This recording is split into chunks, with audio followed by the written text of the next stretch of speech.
we have a girl, what will we name her? Her name should be Irelessa. She would need to be strong, like her mother.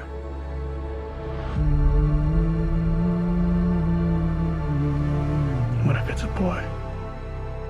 I would name him Jaddari.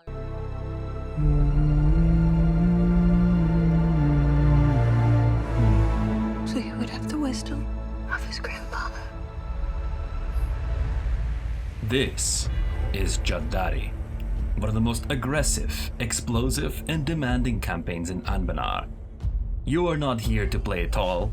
You are not here to wait for opportunities. You are here to conquer all of Halann. In the name of the sun, Surael calls. As our beloved sun god fights the war in heaven, so must we fight the war on earth. Those who stand with us are chosen. Those who stand against us are servants of the darkness. Lead the most disciplined army on Halann, follow Jaddar's vision, and spread the glory of the sun itself.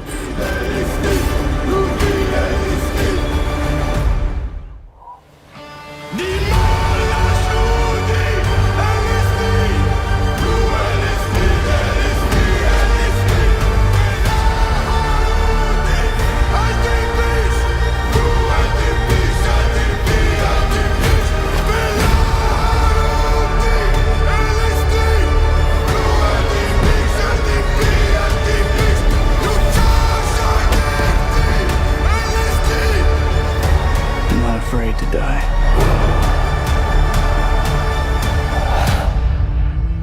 But I must not die. Yet.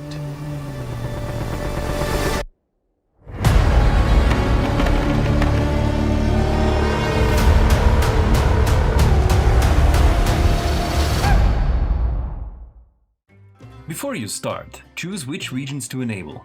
Your mission tree is enormous, even by Anbennar standards, and most of it revolves around conquest, conversion, and racial integration across massive parts of the world. My recommended setup is Canor, Deepwoods, Bulwar, North Sarhal, West Serpent Spine, East Serpent Spine, Rahen, and Hades. With these regions enabled, you can complete almost the entire mission tree while keeping the campaign manageable. If you want 100% true completion without console commands, you will also need North Hales, Insaya, South Sarhal, and East Sarhal. I do not recommend this unless you have completed the World Conquest in Base EU4. It's more land, more enemies, more micro, and more late game lag. If you prefer the cleaner campaign setup, I will show later how to bypass a few awkward mission requirements with console commands. Before we begin, if this guide helps you, leave a like, subscribe to the channel, and tell me in the comments which Anbennar nation you will want to see next. The support in the Askara guide was amazing, especially from the Anbennar Reddit community, so thank you. Now onwards to the guide. Your opening is fast, rigid, and extremely aggressive. Put on some epic crusading music playlist and go. First of all, ally Ghankedheni immediately. You will always start friendly with them. Then ally Dasmatus, the southern island nation, and fill your remaining diplomatic slots with convenient temporary allies. Do not ally Askasur, Verkal Golan, Davharal, any of the Harpy nations, aside from Elianum, who you start allied with, or any Bulwari power that you intend to conquer soon. Distribute your estates like this. Don't worry about the 0%. Set your focus to admin. Don't set it to military like I did here. You will need the admin points, and I will regret this later in the run. Put Jaddar in command of your armies, and march straight towards Zokka. Fight them in the desert, win the battle, and then Sokka will die. You annex their land immediately, and Sarayand will soon demand territory from you. In this event, refuse, let Deioderan and your allies destroy them while you preserve your army. After Zolka, attack Askasur as soon as possible. They are often allied to the dwarven hold of Segdir. Annex Askasur in its entirety, vassalize Segdir, and convert them to the Jadd through vassal-subject interactions before they grow too large. When Sarayand immediately collapses, take the Sarayand area, their capital state, but leave the rest for later. Then conquer the Harpy tribes of Siadan and Mulen and vassalize Verkalkolan through your mission tree. At the same time, send your diplomats east. Improve relations with Bulwar and one Ghankedheni nation. Ghankedheni is this region over here. Pick the Ghankedheni tribe with the most royal marriages among other Ghankedheni states. Your goal is to reach 140 relations before you expand eastward. Once you complete the Ghankedheni diplomacy mission, that nation becomes your autonomous vassal. It will inherit the other Ghankedheni tribes it has royal marriages with and gain claims on the entire Ghankedheni region. Autonomous vassals are one of your best tools for managing aggressive expansion in Rahen. They gain their own aggressive expansion, so land you feed directly to them does not give aggressive expansion to you. Ghankedheni will be easy to keep loyal because the mission Western Kingdom gives them -50 liberty desire until the end of the game. Keep Bulwar allied to you as long as possible and try to stop them from taking Denijar land if you can. Dasmatus will later convert through an event and can also become your subject quite easily. From this point onward, you really do not need any non-Jadd allies for a long time. Jaddari is a campaign of permanent war. If you are at peace, you must look for the next target. The goal is actually quite simple. Form the Jadd Empire by around 1510 to 1520, conquer all of Bulwar before 1600, and build enough momentum that no coalition can truly stop you. First, learn your unique government mechanic, Jaddari Zealotry. When you are at war, you gain Zealotry. Since Elven military gains a painful -50% manpower recovery penalty, Zealotry helps you keep your armies alive and your wars moving by giving you up to +33% manpower recovery speed. You can use your Zealotry in 3 main ways. First one is Ascend Legion Captain. Use this option when you need generals for your armies, and I usually take +1 siege to speed up conquest. Next one is Dance the Deioderan. Keep this modifier active whenever possible. It's +10% siege and +10% cav combat ability. And then summon the Shihrusan. Use this after aggressively consolidating damaged regiments to refill your cavalry.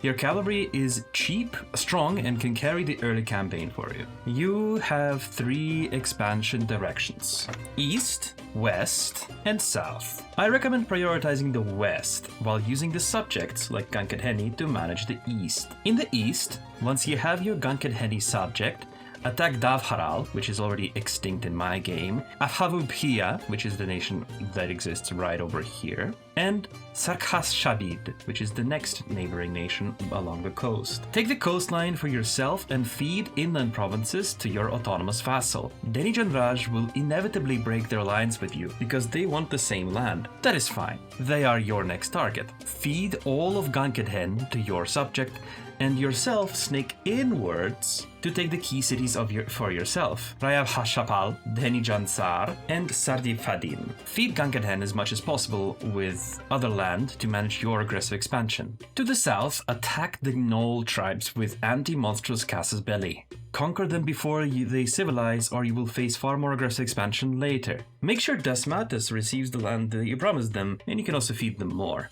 After Gnolakas falls, clean up the remaining Ket River states to the south. In the west, kill the Gnolls of Tlukt and take their land in the mountains. Then wait for Bulwar to enter its crisis. You will see wars of investigation popping up and receive an event when the crisis begins. Once alliances start breaking, attack the Bulwari states one by one. Conquer Ayaralen and push towards the borders of Deepwoods and Serpent Spine up here. Bulwar is your main theater. The west gives you all the land and momentum you need to become the Jadd Empire quickly. For the Serpent Spine, mark Middle Dvarovar as provinces of interest, just like this. Your dwarven subjects will fabricate claims there, letting you conquer and feed those provinces to them. Split the land between your dwarven subjects as evenly as possible. Around 1500s, your army size will be growing quite large. Once you approach the 100k force limit, Elven military becomes much less useful and you should consider switching to human military instead. Around the same time, stop relying on pure cavalry. The Jadd Empire does not keep 100% cavalry armies, so if you form it with no infantry support, your armies can suddenly start losing battles. I used 20-10-5 stacks and then later switched them out to 20-10-20 stacks,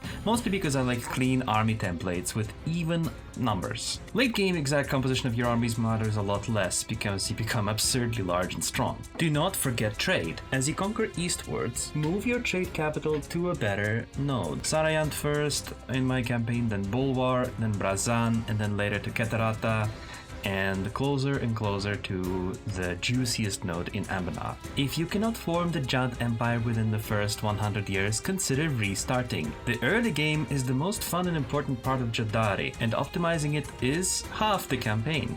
You will often see events like this, where the options will say that the west or the east will favor one of the two choices. These are warnings for Deioderan, the special Jadd disaster. If the disaster fires, the empire splits into east and west in a massive and brutal civil war. Land can switch sides during the war, armies will defect, and you can lose thousands of hard-earned development to internal collapse. My recommendation is simple. Just avoid it entirely. You see, the disaster can only fire if you have at least 1000 development in Rahen and Halann before the Age of Revolutions. So if you do not want to fight it, focus west until the 1700s and delay deep eastern conquest, or just use your subjects like Ghankedheni. This may be not the optimal strategy, but it is safe, consistent, and it kept my campaign focused. If you know a more reliable way to track east and west leaning in the UI, or dealing with a disaster completely, please tell me in the comments because I would love to know. After the Jadd Empire is formed, it's hard to give concrete guidance, so I will simply provide some tips from my experience. Once Gnolakas and Irliam or Elisna are handled, attack Keterata with the War for the Steward CB. I don't recommend actually taking the stewardship. I took it in this run. Maybe I did not use the mechanic well enough, but in my run it was not worth it. Instead, take their land for the reduced cost in every peace deal. In the age of absolutism, you need to rush 100 absolutism as fast as possible. I was very late with doing that. Maybe that actually was the reason why my run went so much later into the 1800s than I would like it to. Do not simply follow the mission claims. You need to expand wherever you can, whenever you can, especially if you have enabled the additional regions of North Halann, Incia, South Sarhal, and East Sarhal. You cannot let nations like Yezalmora grow too powerful too quickly. You need to conquer them. You need to conquer the southern Ket River nations. You need to conquer all of this by using either fabricated claims or any other random cast ability you might get, like anti-monsters CP. Once Bulwar is conquered and you reach Canor, ally a major Canorian power like Lorend or Gawed and use them as a temporary backup in your wars. Aggressive expansion is only dangerous while you are small. Eventually you become so large that coalitions either cannot form or cannot threaten you. In this situation, for example, I have 1 million men, over 1 million men. Gawed has 300 negative opinion of aggressive expansion, but they're not joining a coalition. And neither is Lorend with 202 aggressive expansion modifier. So yeah.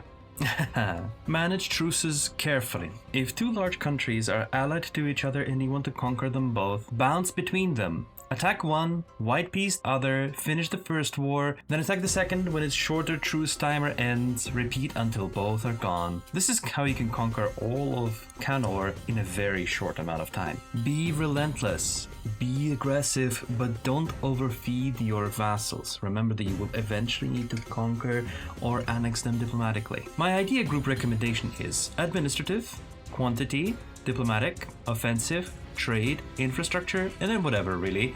I went with aristocratic.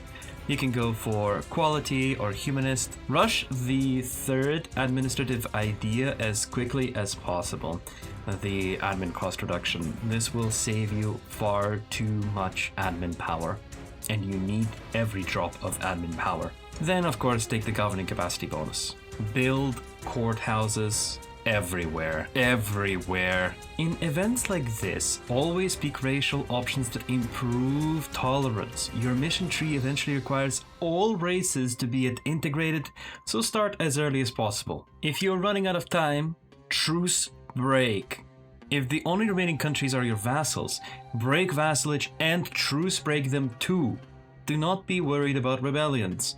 You can put down any revolt, even if the entire world revolts against you. Some missions are a bit awkward to complete in your mission tree, especially if you're disabled regions at the start. The Strength of a Demon mission can be annoying because the Oni may be extinct by the time you reach the Demon Hills region. If that happens, remember that provinces can be converted back to their original culture. The Voice of Surael and Child of the Sun missions require a magically gifted heir. I got very lucky here. Watch for events that can give you one. Harimar's legacy is tricky because two Harimari provinces are outside Rahen and Hales. One is in the North Hales, up there, by Rukunai, and the other one is in East Sarhal on this island down here. If you do not want to enable 2 extra entire regions just for this one mission, use the debug mode console command to find the province ID and the culture command to convert them. The cost for that is that you will not truly ever assimilate the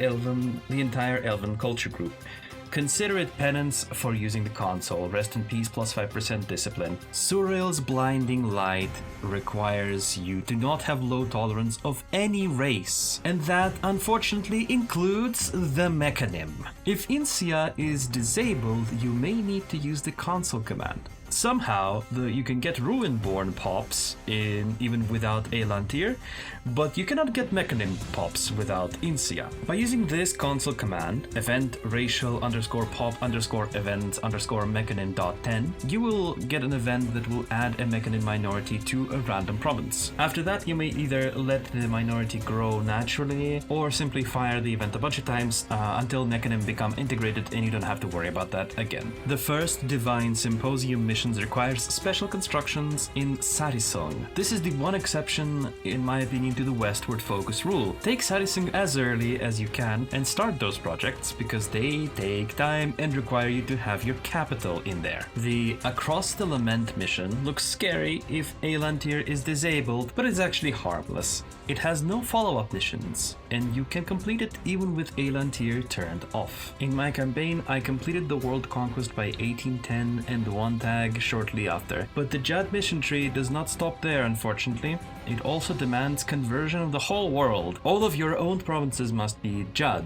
The whole world must follow Jadd, the true faith. I thought that with all the missionaries, strength buffs, and random conversion events, it would be quick, but I had to wait until 1860, and as you can see, it's 1874, so I had to wait for some extra culture conversions. If you do not want to sit through decades of conversion cleanup, conquer faster than I did. Get absolutism faster. Ideally, you would need a buffer of 40 to 50 years before the endgame date to have all of your conversions. Even more if you enabled the extra regions at the start, and that is the Jaddari campaign. A race against the clock, the mission tree, the truce timers, and your patience. It is one of the most intense campaigns in Anbennar.